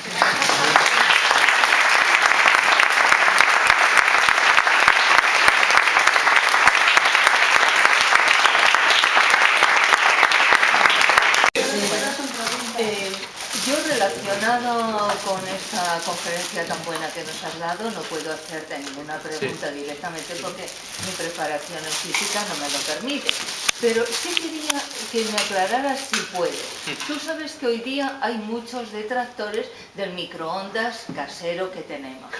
En una ocasión asistí también a otra conferencia y quien nos la daba defendía que, por ejemplo, la leche es un peligro calentarla en un microondas porque altera la organización de las moléculas del producto. Sí. Y entonces puede ser pernicioso para la salud. Entonces, claro, es que nos dejó así como, vamos, como para no volver a calentar una tacita de leche en un microondas. Según mi humilde conocimiento sobre esto, el microondas lo que hace es activar modos de rotación de las moléculas. Luego genera más agitación molecular y eso es calor, al final, ¿no? Temperatura. Y se va transmitiendo al resto del material que hayas puesto ahí, la carne o lo que sea. Si no tienes agua no se calienta, porque es lo que produce, que vibre el agua, ¿vale? Lo que pasa es que se pueden producir calentamientos muy rápidos en determinadas zonas. Y esos calentamientos muy rápidos pues pueden degenerar las zonas que estén cerca. Yo no sé hasta qué punto un calentamiento rápido de una proteína puede llegar a degenerarla para que sea dañina. Creo que no, ¿vale? Porque a veces nos pasamos, se nos churruscan las cosas y no las comemos igual. Que pueda generarse algún efecto cuántico de zonas que es... no lo sé, pero... Pues, bueno, me da que de no... momento sigo poniendo la taza en el... Sería más peligroso en el microondas, sería por la posible degradación de los plásticos que utilices para meterlos, que no por el calentar el alimento en sí. Es que no se puede meter con plástico. No, él incidía mucho en el tema de los plásticos, pero vamos, era una taza de loza, de porcelana, con leche, que precisamente, si tenía unas moléculas alineadas, se superponían al calentarla, y entonces eso terminaba siendo, pero nocivo, muy nocivo. Como nos ha dicho Feynman, Pues nada. el experimento es la base del conocimiento, luego si él dice eso, hay que probarlo. Y ya está. Nada más. Gracias. No, a propósito de la pregunta aquí de la compañera, Sí. eso era el calor y el frío que también altera las moléculas, el congelamiento, cuando congelamos los alimentos. Sí, bueno, lo que ocurre en la congelación es que al generarse cristales de hielo, lo que suelen es romper el tejido. Entonces, en la rotura del tejido, pues puedes perder nutrientes. El líquido no sé, intercelular el líquido que se también, pierde. claro. También. Y sobre todo la textura te cambia. Ahora te pregunto sobre la conferencia. Bueno, contestando un poco a lo que preguntaban, recordando que esta misma pregunta se la hicimos también a los investigadores de GlaxoSmithKline que nos dieron alguna charla, ¿no? Entonces, bueno, lo que nos dijo es que efectivamente ese calor, las proteínas están compuestas de aminoácidos, ¿no? Nuestro cuerpo, el aparato digestivo, descompone las proteínas en aminoácidos para que puedan ser asimiladas por las células. Lo que hace el microondas es que rompe muchas moléculas de proteínas y las descompone ya en aminoácidos. ¿Tiene eso algún efecto? El hecho de que en vez de ingerir las proteínas completas, no las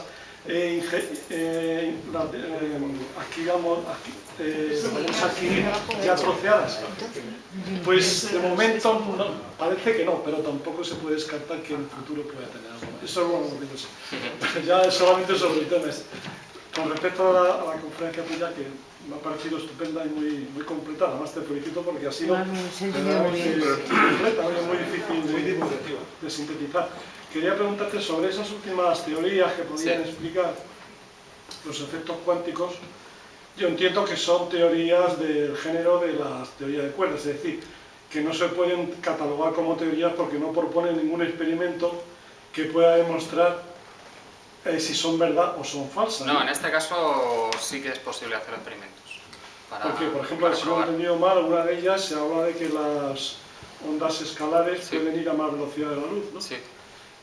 Bueno, para hacer esa aseveración tendrán que proponer algo que pueda demostrar una cosa tan fuerte. En teoría las ondas escalares las puedes hacer interferir para que produzcan un efecto eléctrico magnético, pero tienes que desarrollar un aparato que sea capaz de generarlas. Eso pasó en tiempos de Hertz también. La teoría electromagnética proponía que existían ondas electromagnéticas, no se habían detectado y se detectaron al cabo de unos años. Ya, pero la cuestión es saber que hay algo ahí para ponerte a buscarlo, si no, no... O sea, que pueden, porque aunque sea un experimento teórico, también puede valer, ¿no? Sí. Pero entonces sí que proponen algún experimento, aunque sea teórico, que pueda ser... Sí, sí. Porque hoy por hoy no son aceptadas, entiendo, ¿no? No. Pero ¿qué es un experimento teórico? Porque o es teoría o es experimentación. Bueno, por ejemplo, el gato de Rödinger es un experimento teórico. No es un experimento, es una especulación de Rödinger. El gato de Rödinger es una especulación, ¿no? Pero eso le gustaba mucho plantear, Einstein le planteaba esos problemas a los de la escuela de Copenhague, a los padres de la mecánica cuántica, y eran experimentos teóricos para ver si entraban en alguna contradicción, ¿no? Entonces, bueno, que puede valer un experimento teórico siempre y cuando eso te lleve a un absurdo, entonces puede demostrar que la teoría es falsa, o te lleven a alguna solución que matemáticamente pueda ser aceptable. Es decir, que también los teóricos pueden valer con ciertas... Un experimento es algo en lo que desencadenas un proceso en el que hay magnitudes medibles, y cuando se puede medir algo, entonces hay un experimento. Pero el experimento teórico, de hecho, en la exposición, que a mí también me ha parecido muy interesante, pero te faltaba decir que gran parte de lo que has dicho son elucubraciones mentales, es decir...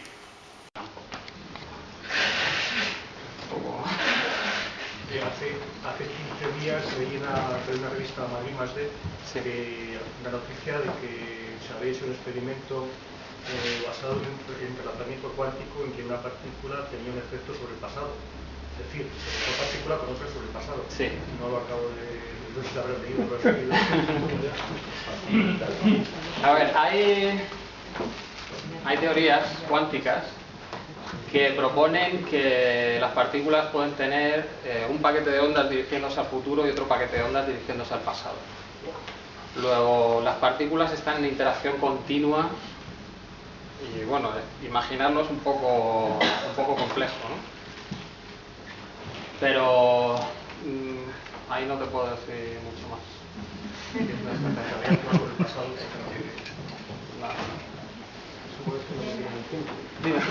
No, simplemente creo que expreso la opinión general del público, que nos ha dado una panorámica completa, profunda, a nivel que podemos nosotros entender.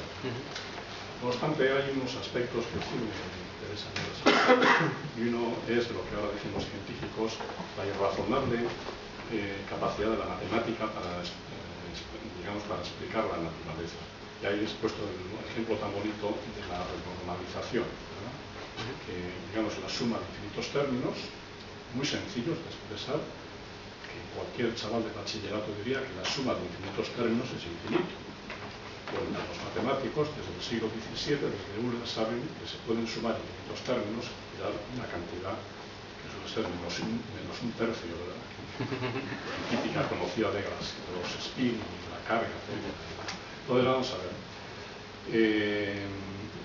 Nuestro amigo Agustín nos dice que realmente la base es el experimento. Tú lo has dicho al comienzo. Bueno, realmente las interpretaciones, digamos, las ideas acerca de la ciencia, del progreso de la ciencia, no son tan radicales, no separan tan nítidamente hipótesis y experimentos. Es, digamos, pues un proceso en el que se exponen hipótesis y, digamos, se hacen experimentos, y eso nos va abriendo el abanico de posibilidades. Y de hecho, física, aunque parezca mentira, el gran experimento es el experimento mental de una fuerza apabullante. Porque, como dice Pepe, un experimento mental no es un experimento, digamos, así por las buenas. Pones a prueba sobre el papel hipótesis. Hipótesis. Y lógicamente las hipótesis tienen que ser consecuentes, se tienen que sostener sin llegar a hacer ningún experimento físico. Y bueno, esto simplemente, oye, eso también enlaza con la incapacidad de los físicos teóricos de hacer experimentos. Bueno, también. Porque salvo Fermi, que no hemos hablado de él, todos los demás, pues ya veis que estropear aparatos y cosas de esos tipos. Entonces te tienes que inventar otro tipo de experimentos para poder avanzar, mientras los físicos aplicados te hacen el que compruebe de verdad lo que tú estás diciendo. Agradecemos todos la charla tan buena que nos has dado y ya sabes, estás contratado para... Gracias.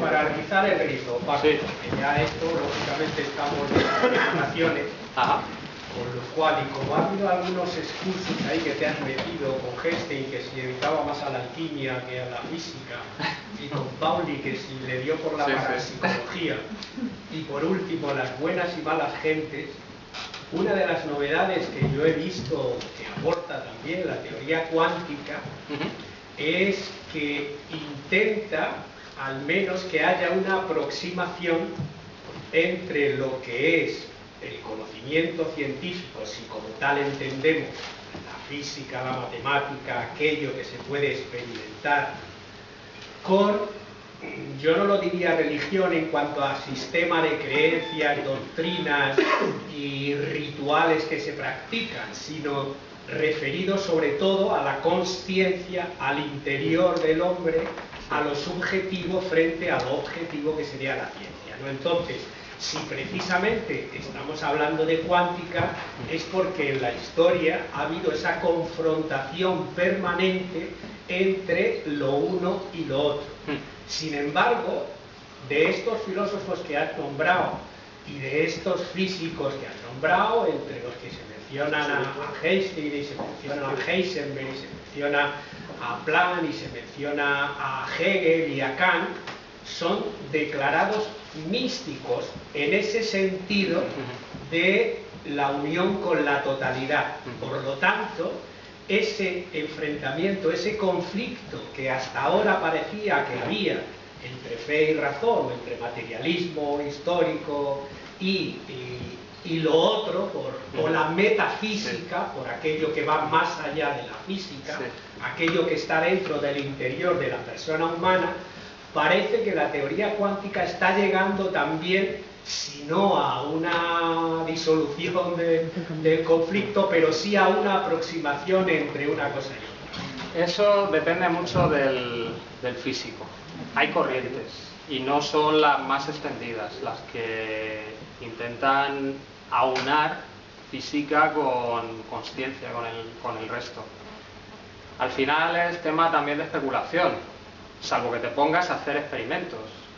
Y el único que conozco yo es un experimento que se llama The Global Conscious Project, en el que se intenta ver si la consciencia humana, cuando suceden eventos así dramáticos, es capaz de cambiar el comportamiento aleatorio de unas máquinas que han construido. Y se llevan recogiendo resultados durante 20 años y según los datos que tienen, la desviación, o sea, la posibilidad de que sea al azar esa desviación es de una entre 40 millones. O sea que sí que están recogiendo como cambios en esa aleatoriedad del aparato en cada momento en el que hay un evento mundial dramático. Bueno, dramático o que sea emocionalmente intenso. Pero eso es lo único que conozco. Pues nada más. Una de las aplicaciones de la física cuántica, que desde hace unos años está periódicamente publicando, es la física cuántica como elemento que va a revolucionar la informática, porque habrá procesadores que se basen en la física cuántica. De eso no nos has dicho nada. No, bueno. Es que eso, vamos a ver, por un lado tienes lo que es la criptografía, que se basaría en el entrelazamiento, ¿vale? Y de eso hay máquinas ya, de criptografía cuántica.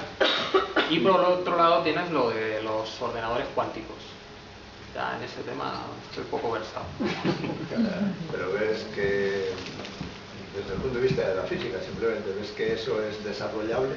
Sí, desarrollable. O pura paja mental. No, desarrollable es. Luego que tenga aplicaciones muy específicas, en resolución de problemas muy específicos, que los haga muy rápido, pues lo mismo se utiliza para eso en vez de la informática normal, que puedes programar para hacer cualquier cosa. Eso sería como más específico para resolver problemas determinados, porque la programación tendrías que ir construyendo estados y tal. Pero, vamos, posible puede ser.